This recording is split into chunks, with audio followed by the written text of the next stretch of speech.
ধর্ম নিয়ে রাজনীতি কেন? আমাদের প্রশ্নটা এখানে। আমরা বামপন্থীরা নীতির লড়াই করি, নীতির লড়াই। তাই আমাদের বক্তব্য যে 10 জন মানুষ মারা গেল, তার জন্য আজকে বামফ্রন্টটা মিছিল করেছে, কলকাতায় মিছিল করেছে। এর প্রতিবাদে প্রথমত এই পরিবারগুলোকে ক্ষতিপূরণ দিতে হবে, দ্বিতীয়ত এই ঘটনা যেন আর না ঘটে তার ব্যবস্থা করতে হবে রাজ্যের সরকারকে। আখড়ে আপনারা ডুবে আছেন। কোথায় দিয়ে বলুন তো দুর্নীতি? মানে চাকরি চুরি থেকে, রেশন ব্যবস্থা থেকে, স্কুলের মিড ডে মিলের খাবার থেকে, শিক্ষা ব্যবস্থা থেকে। ওই ছোটবেলায় একটা কবিতার লাইন পড়েছিলাম না, যেখানে দেখিতে চাই উড়াইলে দেখো তাই, পাইলেও পাইতে পারো অমূল্য রতন। আর এখানে হয়ে গেছে যেখানে দেখিতে চাই কেন দেব, তোমরা কি করলে আমার জন্য? প্রশ্ন করতে হবে তো। এমন ভোট দিয়ে আপনারা এমন লোকজনকে নির্বাচিত করলেন যে যে জিনিসের দাম একসময় ছিল 50, এখন সেটা 500।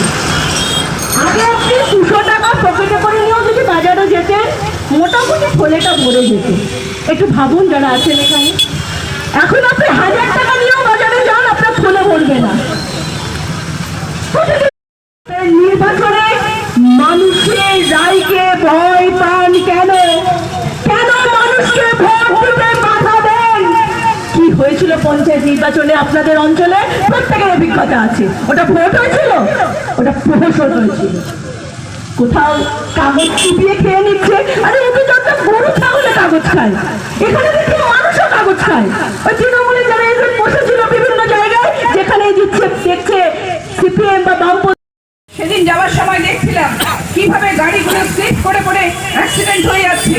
তাহলে এই হচ্ছে পরিস্থিতি রাস্তাঘাট। তাহলে তুমি সেই টাকাগুলো পুজো পারপাসে খরচা না করে বা দান খয়রাতি না করে আজকে লক্ষ্মী ভান্ডার দিচ্ছ, লক্ষ্মীর ওপরে যে ধরনের কর চাপিয়ে দিচ্ছ, তুমি দিচ্ছ 1000 টাকা, আর তুমি বাজার থেকে সেই লক্ষ্মীদের খাবার থেকে তুমি দিচ্ছ 5000 টাকা।